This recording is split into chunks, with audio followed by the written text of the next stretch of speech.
रहना आपको आपके पति के घर पर ही पड़ेगा। एक ही धर्म एक व्रत नियम काय वचन मन प्रतिपद प्रेम। आपको किसी भी मंदिर में, गुरुद्वारे में, भंडारे में जाने की जरूरत नहीं। बोले क्यों? क्योंकि एक ही धर्म एक व्रत नियम। रोहिणी मैया के पति वसुदेव जी जेल में पड़े हैं। यशोदा मैया ने कहा कि बहन श्रृंगार करो और श्रृंगार करके हमारे साथ चलो। रोहिणी मैया कहते नहीं नहीं बहन, जब मेरे पति यहाँ पर नहीं तो मैं श्रृंगार किसके लिए करूंगी? नक्षत्रम भूषणम चंद्र नारीणाम भूषणम पति। जिस प्रकार नक्षत्रों का आभूषण चंद्रमा है, उसी प्रकार स्त्री का सच्चा आभूषण उसका पति है। ना कि आपके सोने के कुंडल है, ना कि सोने का पहना, ये आभूषण नहीं है। सच्चा आभूषण आपका पति है। इसलिए रोहिणी मैया कहती जब तक मेरे पति जब जेल से बाहर नहीं आएंगे तब तक मैं श्रृंगार किसके लिए करूं? आज इसलिए कहा गया है कि अपने बच्चों के लिए सुंदर शिक्षा दी जाए। जब छोटा सा बालक होगा ना तो आप उसको शिक्षा दोगे तो मान जाएगा। नानवंती कदाचन शुष्क काष्ठानि मूर्खस्य। जैसे कोई एक छोटा सा पेड़ हो और जब तक वो पेड़ छोटा होगा तब तक उसकी डाली आप जब चाहोगे तब लग जाएगी। इधर चाहोगे तो इधर, उधर चाहोगे तो उधर है। शुष्क काष्ठानि मूर्खस्य। ऐसे जब बालक छोटा होगा जो शिक्षा आप दोगे वो मान जाएगा। और कहीं उस पेड़ की तरह वो लकड़ी सूखी हो गई तो उसको आप कितना भी नवा लेना वो नभ नहीं सकती। नवेगी नहीं, सिर्फ टूटेगी। इसी प्रकार कहीं वो बालक बड़ा हो गया ना तो शुष्क काष्ठानि मूर्खस्य, सूखी लकड़ी के समान मूर्ख हो जाएगा। आप कितना भी उसको नवाना नभ नहीं पाएगा, नहीं आपकी बातों को मान पाएगा। आज भगवान बड़ी लीला करते हुए और अपने ब्रजमंडल में समस्त गोपी ग्वालों को आनंद से अनुभूति प्रदान कर रहे हैं। सभी गोपियां अपने अपने घर से दौड़ करके कन्हैया के दर्शन करने को आती हैं।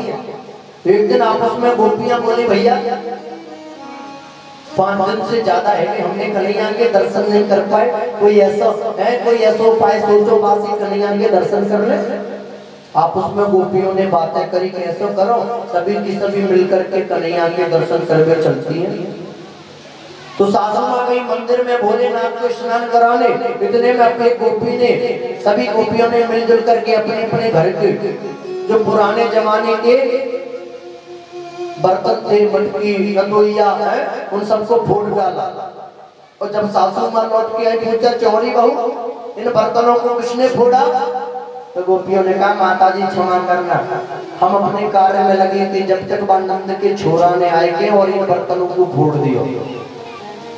सासू मां ने कहा देख बहू जाए के बाद समझाए दे नंद के छोरा यशोदा मैया को जाए के बताए दे कि अपने बेटा को डांट के रखे, और कहीं मैं गई ना तो बात ज्यादा बढ़ जाएगी। गोपियां ने बोला हम तो यही चाहते हैं कि हम समझा के जाए और दर्शन भी करें। तो सभी गोपियां मिलकर के एक चौराहे पर इकट्ठी हो गई और मिलजुल करके चल पड़ी मैया यशोदा की महल की ओर।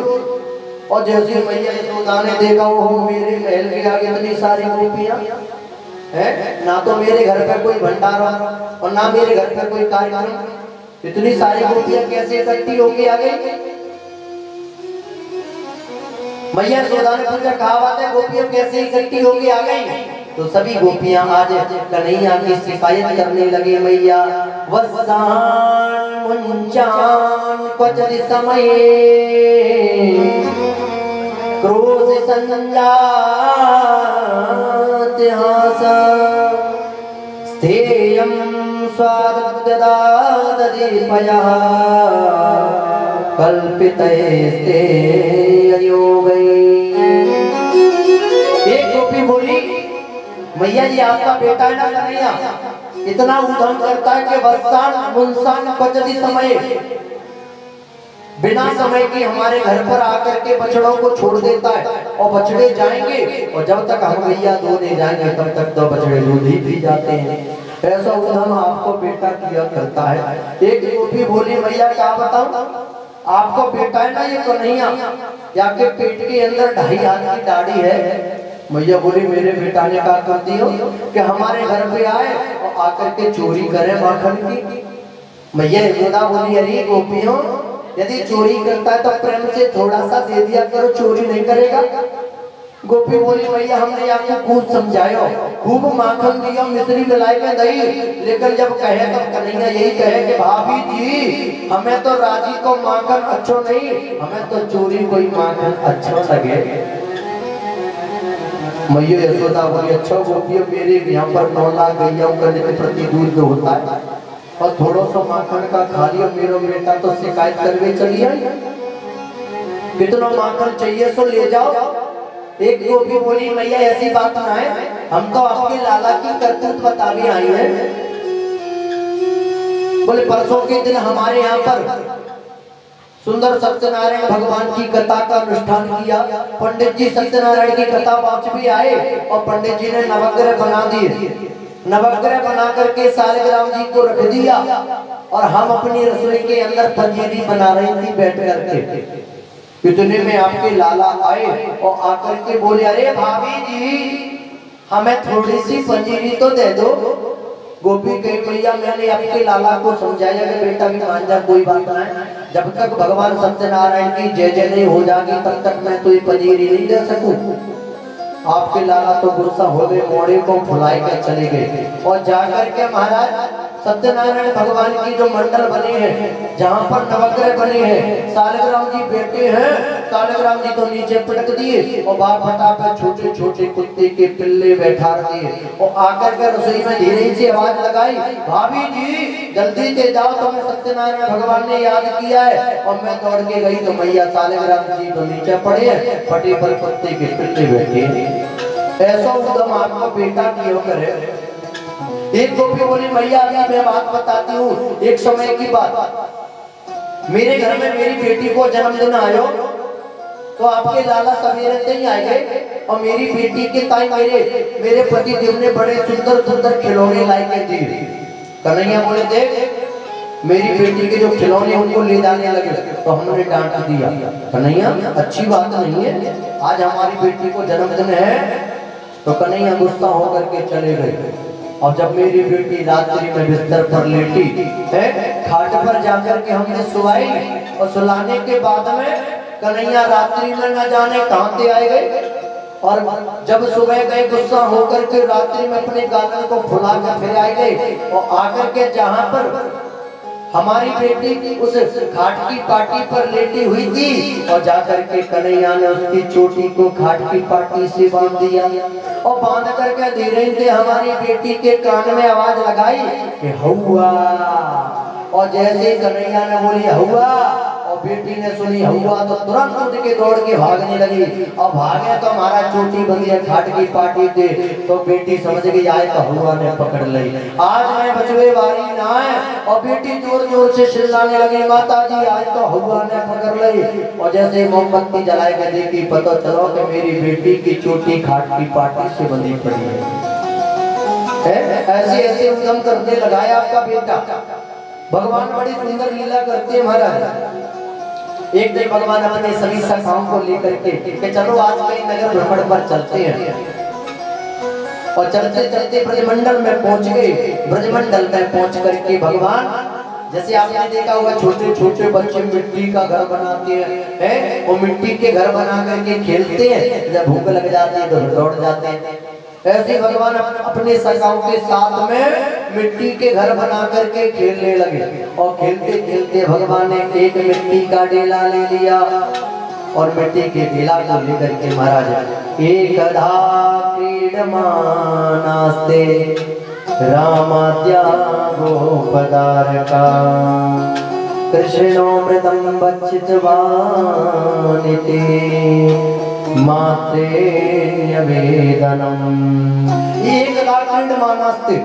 एक दिन भगवान ने अपने सखाओं के साथ में मिट्टी के डेला को उठा करके मुंह में रख लिया। इतने में सखा बोले चौरेदारी के तूने मिट्टी खाई, हम तेरी जगह अब जाकर के हम तेरी मैया से शिकायत कर देंगे। पर नहीं बोले देखो शिकायत मत करना, नहीं नहीं हम तेरी शिकायत जरूर करेंगे, तूने मिट्टी को खाया है। भगवान ने मिट्टी क्यों खाई? भगवान उस ब्रजमंडल की उस रज को खा करके बताना चाहते हैं कि रमणे रे दिले तो नहीं। भगवान क्या बताना चाहते हैं कि रमण रे दिले तो नहीं, कियो न जमुना पान, रे मन मूर्ख तू न समझा, और ब्रज को तत्व मान, ब्रज को तत्व मान। भगवान बताना चाहते हैं कि रमण रे दिले तो नहीं, कियो न जमुना पान, हे मन मूर्ख तू ना समझा उस ब्रज का तत्व महान।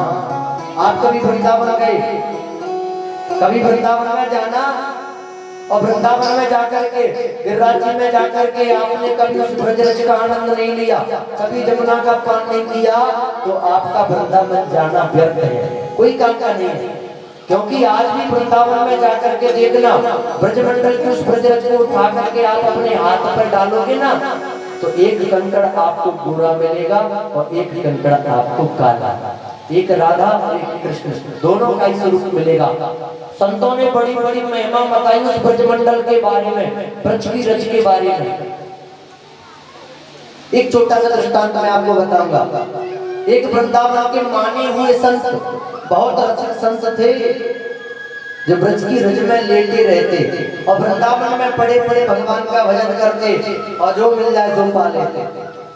ऐसे संत एक दिन वही महात्मा ब्रजमंडल में कभी बिस्तर नहीं करते, उस ब्रज में ही, उस ब्रज की रज में ही सोया करते थे, बिस्तर कभी नहीं लगाते। एक दिन वो महात्मा उस अपनी छोटी सी जिस कमर को, जिस कामरिया को डाल करके, जिस कंबल को डाल करके वो सोते थे, लेटते थे, उसमें ब्रजमंडल की उस प्यारी प्यारी ब्रज लग गई। वो रज को लग करके महाराज जब वो पहुंची कहाँ, मुंबई जैसे शहर में, महात्मा जी मुंबई जैसे शहर में पहुंच गए और मुंबई में पहुंचे तो एक सेठ की दुकान के आगे पहुंच गए। एक सेठ ने देखा, देखो महात्मा जी कहाँ से आए हो? महात्मा जी ने बताया भैया वृंदावन से आए। सेठ जी समझ गए इनकी इस कारीसी कमरिया में ये जो धूल लगी है ना, ये कोई साधारण धूल नहीं, मुझे लगता है वो ब्रज की रज लगी हुई है। क्योंकि सेठ जी वृंदावन को बहुत प्रेम करते थे, वृंदावन आया करते थे, लेकिन तबीयत खराब होने के कारण बहुत दिनों से वृंदावन नहीं आया। इसलिए सेठ जी ने कहा, अरे महात्मा जी आपकी जो छोटी सी कमरिया है ना, इस कमरिया को आप मुझे दे दो। महात्मा जी ने कहा क्यों? किस कमरिया के आप जितना भी धन लेना चाहो ले लो, 5,000, 10,000, 1 लाख रुपए ले लो, लेकिन इस काली कमर को मुझे दे दो। महात्मा जी ने सोचा कि भैया न जाने कितने दिनों से तो धुली नहीं है, और कहीं मन में विचार आया कहीं मैं इसको धुल करके, पोंछ करके, प्रेस करके और सेठ को दूंगा ना, तो शायद इसकी मुझे ज्यादा कीमत मिल जाए। महात्मा जी ने मना कर दिया, मैं आपको अपनी कामर नहीं दे सकता, और घर पर जाकर के गए और किसी यजमान के, किसी शिष्य के यहाँ रुक करके और उसको धुल दिया, धुल करके प्रेस करके और सेठ जी के पास ले आया। लो सेठ जी, अब मैं उस कामर को आपके पास बढ़िया प्रेम से धुल करके ले आया, अब लो। सेठ जी ने कहा महाराज क्षमा करना, अब आपकी इस कमरिया के मैं 1 लाख तो क्या 1 रुपए भी नहीं दूंगा। क्यों? जब गंदी पड़ी थी इतने दिनों से, तब तो तुम 1 लाख रुपए देने तैयार हो गए, और जब मैं धुल करके प्रेस करके ले आया तब तुम कहते 1 रुपए भी नहीं दूंगा।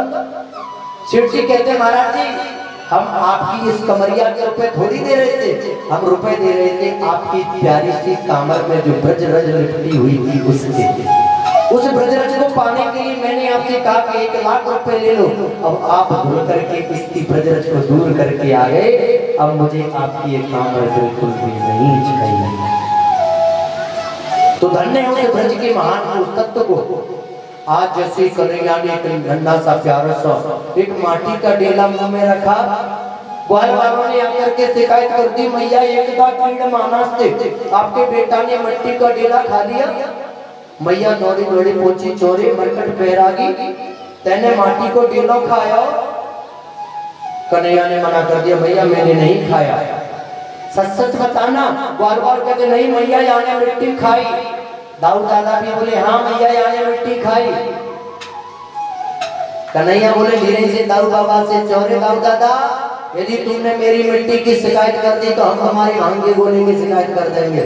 तो दाऊ दादा ने कहा मैया मिट्टी खाई तो होगी लेकिन मेरी आगे नहीं खाई। कृष्ण भगवान की लाला में माटी खाई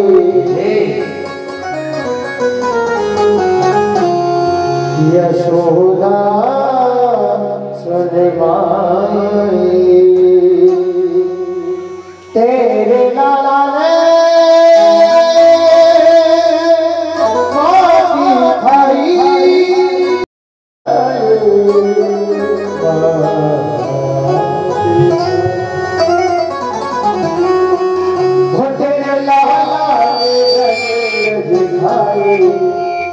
यशोदा सुन माई तेरे लाला ने यशोदा सुन माई लाला ने माई खाई यशोदा सुन माई तेरे लाला ने ब्रज ब्रज खाई यशोदा सुन माई रंगी खाई यशोदा सुन माई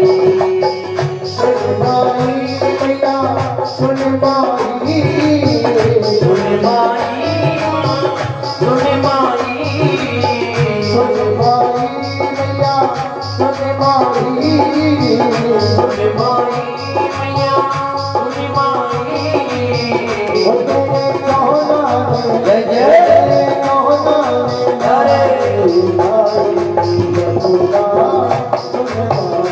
तेरे लाला ने रची रची खाई यशोदा सुन माई।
कबहू न जाती मातन छोड़ी कबहू न आती यशोदा ने मको जाए लाटी यशोदा ने जब जाए लाटी उसे लेके गया नहीं आए हो जाए लेके गया नहीं आए यशोदा सुने बाबू तेरे लाला ने माटी खाई यशोदा सुने बाबू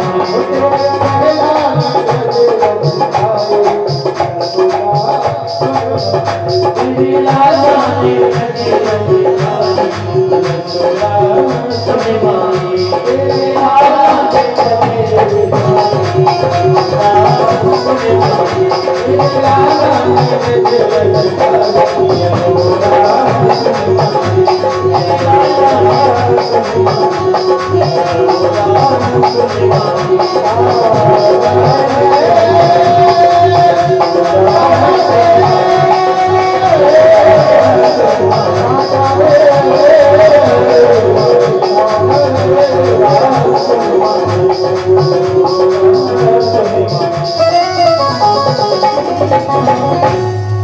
बोली कृष्ण कन्हैया लाल की जय हो।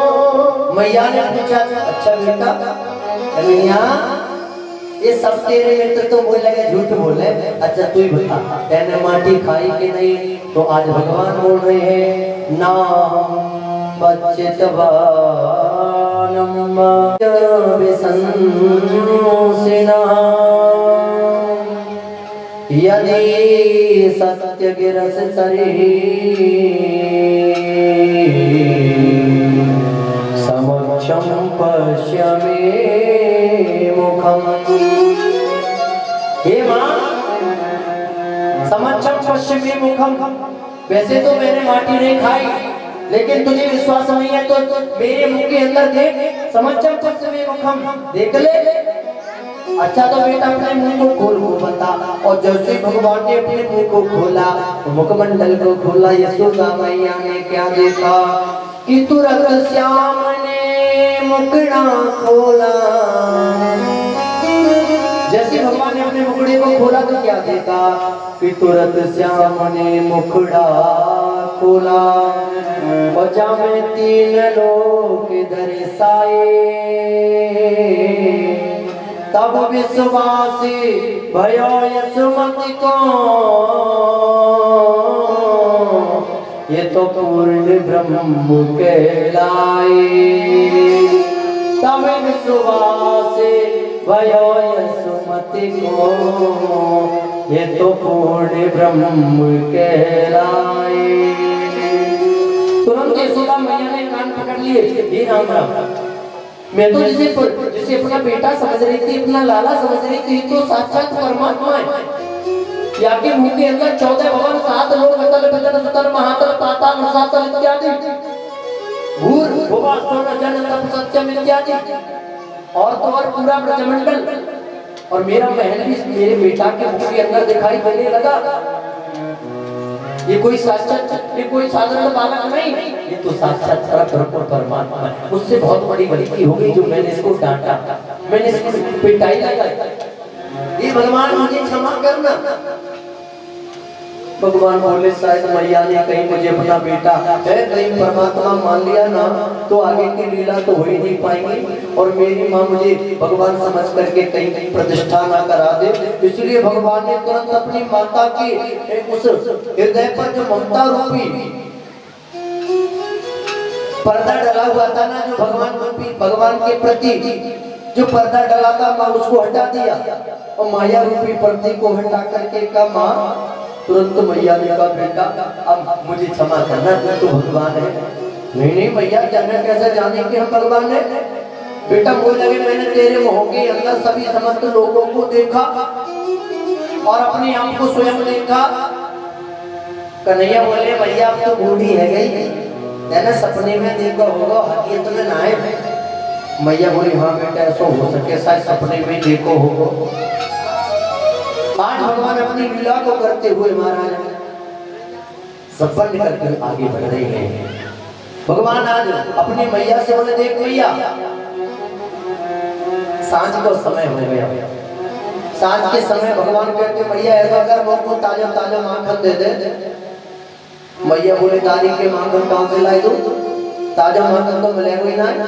ताजा तो जब होगा जब मैं चला उसमें दही डाल नदोइया में दही डाल करके जब पिलूंगी तभी तो माखन ताजा हो गए वो। और जो बासन माखन मेरे को तुम चाहे तो मामे से ले ले। कन्हैया बोले मैया क्षमा करना मैं बासन माखन नहीं लूं। बोले तो लाला बोले मोकू तो मैया ताजा माखन ही चाहिए। और जैसे ताजे माखन के लिए हटती हो मैया सोदाने का बेटा देख ताजे माखन से भी मैं अच्छी कोई तुझे दूसरी वस्तु दे दूं तो दूसरी अच्छी चीज दे दूं तो कन्हैया बोले कौन सी? कि माखन से भी अच्छी दे दूं मैं तो चंदा मामा। और जैसे चंदा मामा को नाम लियो तो कन्हैया कह रहे हो तो मैया चंदा मामा ही चाहिए है। अब तो चंदा मामा ही चाहिए। और जैसे चंदा मामा के लिए रूठ गए तो यशोदा मैया बोले हे भगवान अब मैं यहाँ को चंदा मामा कहाँ से लाई के दूं? तो मैया यशोदा ने एक बर्तन में पानी भर दिया और पानी भर के सामने रख दिया। और जब बर्तन में पानी भरा तो चंदा मामा उसमें दिखाई देने लगे। मैया यशोदा बोली बेटा देख जल्दी से और जैसे कन्हैया देख बेटा मैंने तेरे लिए चंदा मामा मंगा दिया। और जैसे भगवान ने हाथ डाला तो पानी हिल गया चंदा मामा गाय। फिर कि मैया चंदा मामा चाहिए। मैया बोली अच्छी आफत लगाई थी मैंने है। अच्छा बेटा चंदा मामा से भी माखन से भी अच्छा चंदा मामा और चंदा मामा से भी अच्छी कोई दूसरी वस्तु दे दूं तो बोले कौन सी मैया? कि चंदा मामा से भी अच्छी मैं तो को छोटी सी बहू लाई के दे दूं है। चंदा मामा से अच्छी अच्छी मैं तो को बहू दिलाई दूं तो। और जैसी बहू को नाम सुनो तो चंदा मामा भूल गए। अब तो मैया बहू चाहिए। मैया को हंसी आएगी तारीफ के तुम खुद इतना बड़ो मैं अपने हाथ से कोई नहलाऊं धुलाऊं मैं भोजन कराऊं। और फिर तेरी बहू आ जाएगी तो बाप को भी नहवाना पड़ेगा धुलाना पड़ेगा। बता तू इतना छोटा सा बहू हो गई इतनी बड़ी नहीं मैया कुछ भी हो अब तो मुझको बहू चाहिए। अच्छा बेटा ये बता बहू कितनी बड़ी चाहिए तू बता दे। और जैसी तू मांगेगा तैसी बहू देंगे। कन्हैया बोले मैया ऐसी बहू दिवाई दे जब हम गैया चरावे जाए पछड़ा पे चरावे जाए अपने मित्र के साथ खेलवे जाए तो हम अपनी बहू को जेब में धल ले जाए। ऐसी बहू दिवाई दे। मैया बोले तारीख के ऐसी बहू कहाँ से लाई के दो? मैया समझ के मुंह लगे कि मेरा बेटा पुतली मानत दिखे तो कपड़े की बंदर की मैया ने छोटी सी गुड़िया बनाई थी और बड़ी और अच्छी सी गुड़िया बना करके लाला को दी। और लाला आग्रह करने लगे भैया अब तो मेरा यही से ब्याह करा दे और बड़ी सेवा करेगी तेरी है को काम भी ना करना पड़ेगा। और आज भगवान आग्रह करने लगे कि भैया मेरा प्यारा सा राधा जी के साथ ब्याह चोना करा देती। बोलिए भक्त वत्सल भगवान की राधिका गोरी से जय जय विरज की छोरी से मैया करा दे।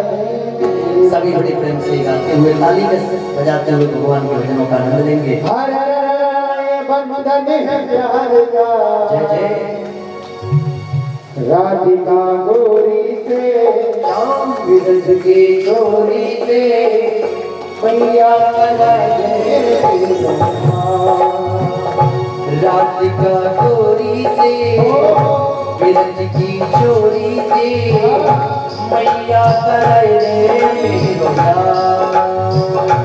उम्र की छोड़ी है लाला उम्र की छोड़ी है अरे उम्र तेरी छोटी है तेरी छोटी है कैसे करूं तेरो नाम।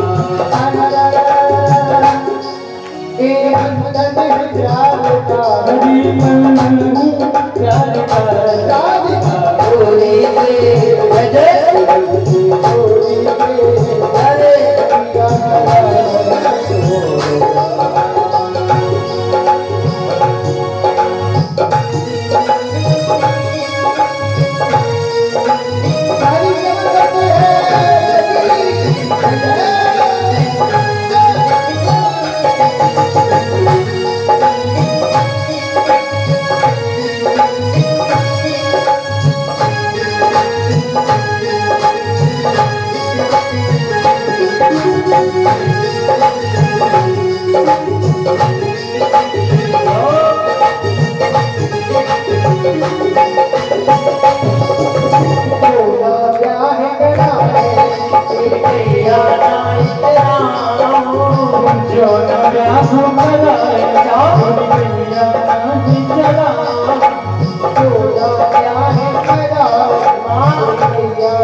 की चोरी से मैया कराए दे मेरा मैया कराए दे मेरा मैया कराए दे मेरा मैया कराए दे मैया कराए दे मैया कराए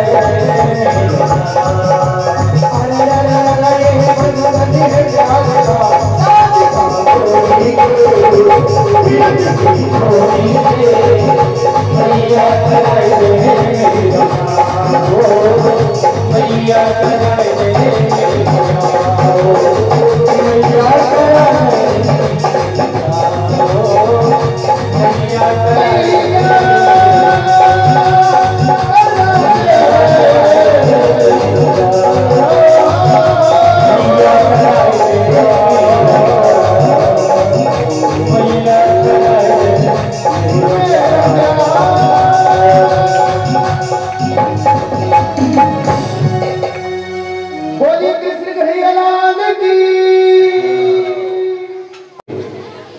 और आनंद समस्त ब्रजवासियों को प्रदान कर रहे हैं। थोड़ी सी शांति बनाए और शांति के साथ भगवान की कथा का स्मरण करें। भगवान अपनी लीला को करते माखन चोरी करते भैया। एक दिन भगवान अन्य प्रकार की माखन चोरी की लीला करने गए और इधर से गोपी आई। आकर के गोपी ने कहा देख नहीं आज तक तेने दुनिया में बहुत सारी इस ब्रजमंडल में खूब चोरी की होंगी, लेकिन मेरे घर में चोरी करके बता तब मैं जानूंगी। कन्हैया बोले देख ललिता भाभी मान जा, हमको चैलेंज बिल्कुल मत दो। ललिता बोली दारी की आज तक तेने खूब चोरी कर लिया गोकुल में, अब हमारे घर चोरी करके बताता हूँ जानू। अच्छा तो भाभी चिंता मत करो, आज के शाम को हम तुम्हारे घर में चोरी करेंगे। अच्छा मैं हाँ। और जैसे भगवान ने कहा शाम के समय अपनी मंडली को लिया और समस्त चोर मंडली को लेकर के भगवान पहुंच गए ललिता के उस आंगन में और जाकर के महाराज चोरी करने के लिए पहुंचे। ललिता ने क्या किया, जिस छींके पर मटकी में जहां पर माखन रखा हुआ उस मक्खन से लेकर उस मटकी से लेकर के एक रस्सी बांधी बिल्कुल अपने खिड़की तक अपने दरवाजे तक और उस पूरी रस्सी में छोटी छोटी घंटी बांधी। ललिता ने सोचा दारी को कन्हैया चोरी करके आएगा और जैसे माखन की मटकी को पकड़ेगा और तुरंत घंटी बज जाएंगी और मैं पकड़ लेंगे और फिर मैं पिटाई लगाऊंगी, फिर ले जाऊंगी यशोदा मैया के पास। और जैसे भगवान अपनी मंडली को लेकर के चलो भैया आज ललिता भाभी के घर में चोरी करनी है। और जैसे चोरी करके गए तो क्या देखा, ललिता भाभी बड़ी चतुर निकली कि छींके पे तो माखन रखो है मटकी में और मटकी से एक रस्सी लेके अपने दरवाजे से बांध ली और वहां पूरी छोटी छोटी घंटी बांध दी। भगवान बोले बेटा मधुमंगल बोला दारी के आज चोरी नहीं कर पाएंगे। बोले क्यों, क्या चोरी करेगा तो देख ललिता भाभी कितनी चतुर निकली है, वाने पूरी रस्सी से घंटी बांध के तैयार कर दी और कहीं हमने या मटकी को पकड़ा, छींके को हमने जैसे पकड़ो तो घंटी बज जाएंगी और घंटी बजेगी तो ललिता भाभी हमें पकड़ लेगी। तो आज क्या करना चाहिए, तो भगवान ने कहा देखो घंटियों अनेक युगों से तुम आज तक पशुओं के पैरों में पशुओं के गर्दन में बजती हुई आई हो। आज से पहले सिर्फ तुम पशुओं के गले में बंधी हुई आई हो। आज तक तुमको किसी भी सुंदर स्थान पर जाने का अवसर नहीं मिला, लेकिन घंटियों में तुम्हें वचन देता हूँ आज मैं जब माखन खाऊं, आज मेरे मित्र इत्यादि सब माखन खाएं तो तुम बचना मत। लेकिन मैं तुम्हें आशीर्वाद देता हूँ जब मैं कभी भोजन करूंगा, जब जब मेरा भोग लगेगा तो तुम्हारे अलावा मैं भोग स्वीकार नहीं कर सकता। हाँ मैं तुम्हें तुम्हारा प्रमोशन किए देता हूँ। आज तक तो सिर्फ तुम पशुओं के गले में बजती आई, कभी तुम्हें प्रमोशन नहीं मिला। आज मैं तुम्हारा प्रमोशन करता हूँ। उन बैलों के उन गौ माताओं के गले से निकल करके तुम मेरे पूजा में आ जाओगी आज के बाद। लेकिन ध्यान है आज बजना मत, और जब जब मैं भोजन करूं जब जब मेरा भोग लगे तब तुम बजना, और बिना तुम्हारे जब तक तुम नहीं बजोगी तब तक मैं भोग स्वीकार नहीं करूंगा। घंटी बोली महाराज ये तो बहुत बड़ी अच्छी बात है, हमें प्रमोशन मिल गया। भगवान ने कहा चलो बाल बाल और चोरी कर लो, घंटियों के लिए कोई प्रॉब्लम नहीं है। सभी मिलकर के एक के ऊपर खड़े हो गए और सभी ने महाराज मटकी उठाई, खूब छींके से मटकियों को उठाया, घंटी इतनी भी नहीं बजी। भगवान ने बोला क्यों? मैंने तुमसे कहा कि घंटी नहीं बजेगी, अपने में चोरी कर लो। और सभी ने मिल बांट करके माखन खाया। माखन खाने के बाद में मधुमक्खी बोला तारीफ के थोड़ा बहुत तू भी तो खा ले, क्योंकि जो बचा पूरा हम खा लेंगे तो तेरे पास नहीं बचेगा। और जैसे भगवान ने मटकी में से माखन लिया और माखन लेके जैसे भगवान ने थोड़ा सा माखन खाया, जितनी भी घंटी लगी थी सारी की सारी एक ही साथ बज उठी। और जैसे घंटी बजी ललिता तो डंडा लेके तुरंत आई गई। और जैसे ललिता डंडा लेके आई सारे मित्र भाग गए, पूरे मित्र भागे, सिर्फ भगवान पकड़ में आ गए। ललिता बोली चल आज तो दारी तो पकड़ में आ गया, आज नहीं बच बेवार। कन्हैया बोले देख भाभी जो भी तो को दंड देना है सो दे लियो, जो भी तुझे दंड देना है दे देना, लेकिन पहले एक वो घंटी से बात कर लें, इनसे क्या बात हुई हमारी। घंटी बोली, भगवान बोले चोरी घंटी हो, हमने तुमसे क्या कहा था कि बजना मत, और फिर भी तुम मेरे कहने के बाद भी बज गई। घंटी बोली क्षमा करना महाराज, आप ही ने तो कहा कि जब मैं भोजन करूं तब बजना, और जब तक तुम बजोगी नहीं तब तक मैं भोजन स्वीकार नहीं करूंगा। आपने भोग लगाया और हमको बजना पड़ा, क्योंकि सबसे पहले हमारी पहली ड्यूटी है ना ये। और कहीं हम पहली ड्यूटी में लापरवाही कर देंगे तो क्या पता आगे आप हमें रखोगे कि नहीं है। तो सबसे पहले आज हमारा बजने का काम था, तो हम अपनी ड्यूटी में कैसे लापरवाही कर सकते। अब तो ललिता ने पकड़ करके कि चल बेटा आज तो यशोदा मैया के आगे ले जा करके मैं पिटाई लगवाऊंगी तेरी। भगवान ने बोले अच्छा भाभी तो पहले से बता, लेके तो तू जाएगी मुझे पता है, लेकिन कैसे लेके जाएगी? कि तेरा हाथ पकड़ के ले जाऊंगी। हाथ पकड़ के नहीं, बोले बांध के ले जा। बोले हाँ अच्छा भाभी तो को घुर्रा गांठ लगावो आवे के ना? ललिता बोली लाला घुर्रा गांठ तो लगाना नहीं आती। अच्छा घुर्रा गांठ लगाना नहीं आएगी तो कैसे बांध के ले जाएगी भाभी? तो लाला क्या करना पड़ेगा? अच्छा इतनी बड़ी रस्सी लेके आ, हम तो को घुर्रा गांठ लगावो सिखाए और हमें बांध के ले चलिए। ललिता दौड़ के गई, इतनी बड़ी रस्सी लेके आई गई और लाकर के भगवान ने कहा मेरे पास आ जा। एक उसी के घर में इतना एक खम्मा था और खम्भे के पास में ललिता को खड़ा कर दिया और दोनों हाथ बीच में खम्मा यूं। और भगवान बोले कि देख ललिता, देख भाभी कैसे घुर्रा गांठ लगाते हैं। ललिता जी खड़ी हो गई और बीच में खम्मा है और ऐसे हाथ पकड़ करके भगवान ने एक रस्सी से अंटा लगाया। देख भाभी एक, और दूसरी गांठ, तीसरी गांठ, ऐसे 7 गांठ लगा करके भगवान बोले देख भाभी ये हो गई घुर्रा गांठ। और घुर्रा गांठ लगा करके 9 2 11 हो गए महाराज भाग गए। ललिता बोली तारीख के आई तो कोई ये बांध के चलो गया, आज तो बच गए लेकिन आगे बात फिर कभी नहीं बच पाएगा। हाँ और जैसे पति देव शाम को गैया चराए के लौटे, जैसे गैया चराए के लौटे बछड़न को छोड़ दिया, पति देव ने आकर के देखा हे राम राम, क्योंकि ललिता ऐसी धर्म पत्नी थी, ऐसी स्त्री थी ललिता की किसी से रुकती नहीं थी। कोई भी डांटे फटकारे ललिता कभी नहीं दबती, किसी से नहीं डरती, इतनी तेजवान थी ललिता। और जैसे उनके पति देव ने आकर के देखा तो आकर के पति देव बोले लगता है आज तो कोई अच्छे गुरु के पल्ले पड़ गए जो बांध के चलो गए। तुरंत ललिता ने आकर के अपनी पूरी कहानी सुनाई महाराज। वो नंद को छोड़ा आयो और बाने आके मेरे हाथों को बांध दिया। दूसरे दिन ललिता फिर पानी भरवे के ताई यमुना जी के घाट पर गई। यमुना जी के घाट पर फिर कन्हैया मिल गए। भगवान ने कहा चौरी भाभी कैसी बांध के डाला तुमको हमने? ललिता बोली दारी के बाद तो तू घुर्रा गांठ के चक्कर में वो बांध के चलो गए, अब चोरी करके बता जैसे बाप को बेटा हो तो देखो अभी चैलेंज मत करियो मेरे बाप को नाम मत लियो। हाँ मैं पोसू फिर कहूँ यदि तेने अपनी माँ का दूध पिया तो आज चोरी करके बता। ये बड़ी सुंदर गाली है गोपियों की भगवान के प्रति। भगवान कहते तो भाभी आज फिर चोरी करेंगे हम तुम्हारे घर और रुकना है तो रुक लो। और फिर भगवान चोरी करने को आए और जैसे चोरी करने आए अब तो ललिता पहले डंडा लेके खड़ी हो गई। चोरी करने को आए, चोरी करी नहीं उससे पहले हाथ पकड़ लिया और चल यशोदा मैया के पास। भगवान बोले पहले चोरी तो कर लेंगे, कम से कम कर्म तो कर लेंगे तब फल गई हो।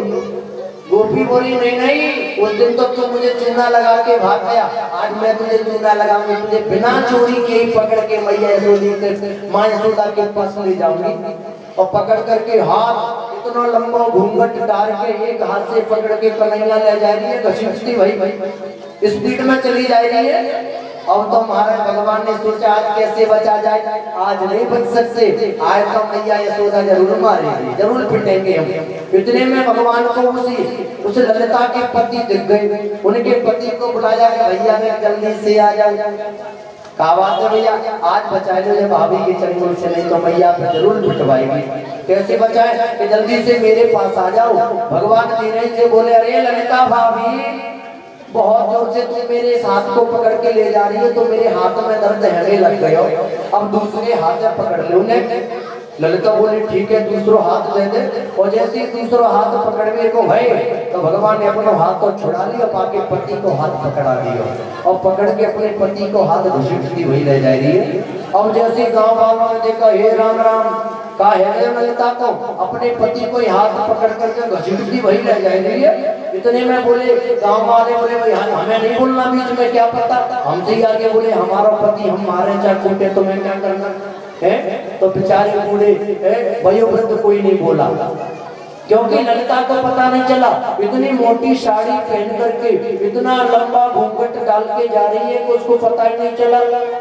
कब कन्हैया ने चाल खेल करके उसके पति का हाथ पकड़ा दिया। पहले की साड़ियों और की साड़ियों में तो बहुत अंतर है। हाँ, पहले की में जब ललिता चलती तो उसको पता ही नहीं आगे क्या है। तो अब तो हमारे सभी जानकर नेट की चलती है महाराज। यदि बहुरानी साड़ी का पर्दा भी करके चली जाए ना, तो ससुर जी समझ के बता देंगे कि आज हमारी बहू ने लक्ष्मी को काजल लगाया है। इतनी नेट की इतनी पतली साड़ी चला कर महाराज। और जैसे ही महाराज आज दौड़ करके जब पति को पकड़ करके ले जाने लगी ललिता, और ले जा करके मैया यशोदा के सामने आवाज लगाई, अरे माँ यशोदा जल्दी से बाहर तो निकलो। यशोदा मैया ही कहा बात है, और जल्दी से बाहर निकलो, अब देखो अपने लाला की करतूत ने। और भगवान तो घर के अंदर विराजमान है। मैया यशोदा घुसी आ गई। अच्छा कहा बात है गोपी, अरे अपने पहले लाला की करतूत तो देखो।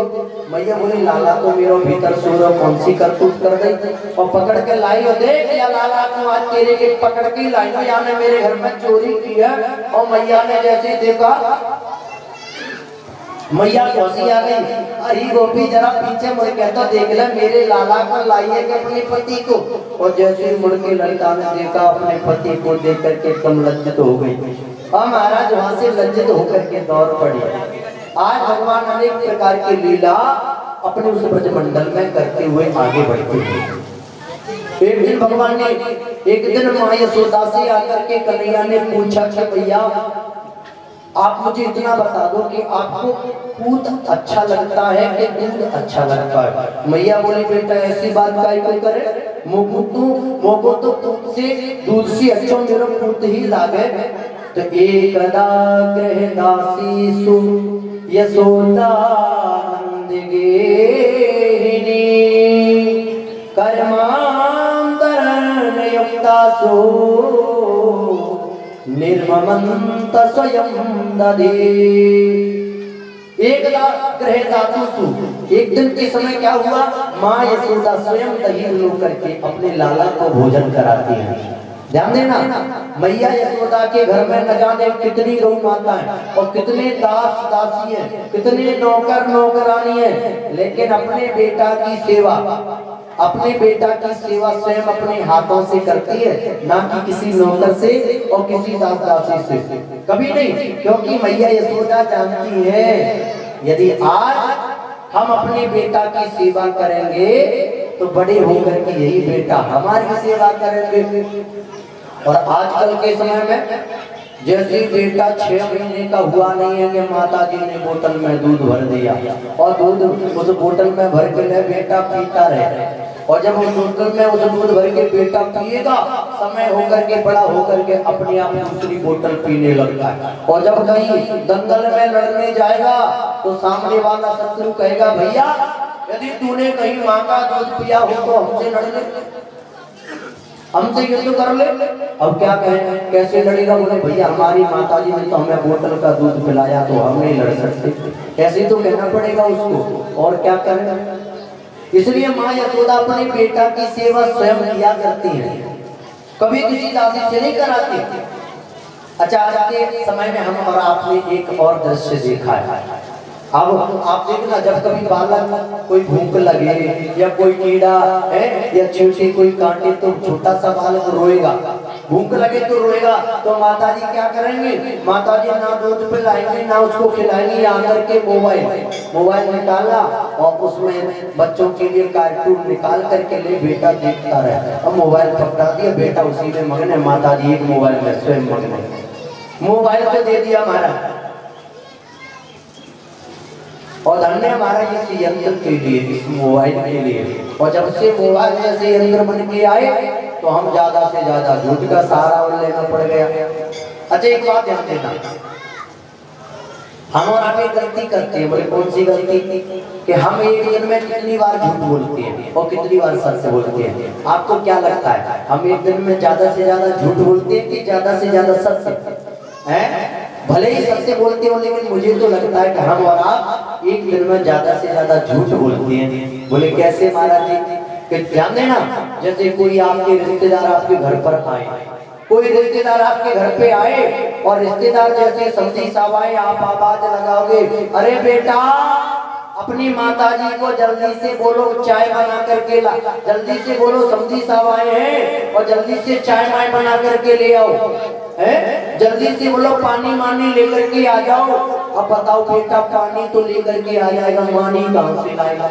है एक सत्य के साथ में झूठ। बेटा जल्दी से चाय माय बनवा लो, चाय तो बन जाएगी लेकिन माय कहाँ से बनेगी? बेटा जल्दी से रोटी मोटी बनवा दो, और रोटी तो हो जाएगी लेकिन मोटी कहाँ से आएगी? हर चीज के साथ हम लोग एक झूठ तो लगा ही देते हैं। आज हमारे भगवान अनेक प्रकार की लीला करते हुए समस्त ब्रजवासियों को नित्य प्रति की भांति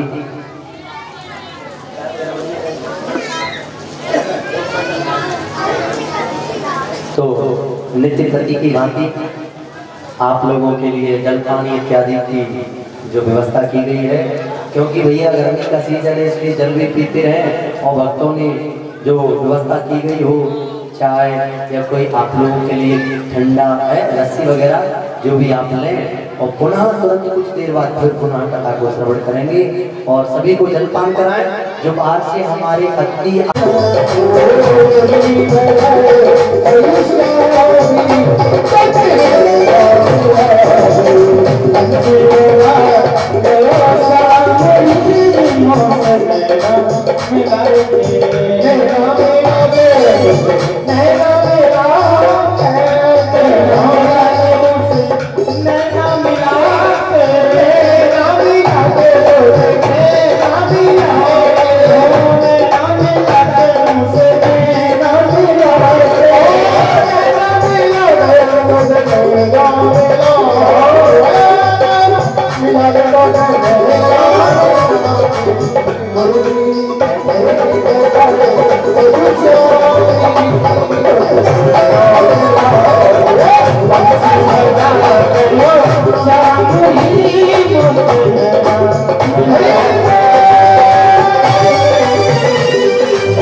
Thank you.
बिहारी लाल की बोलिए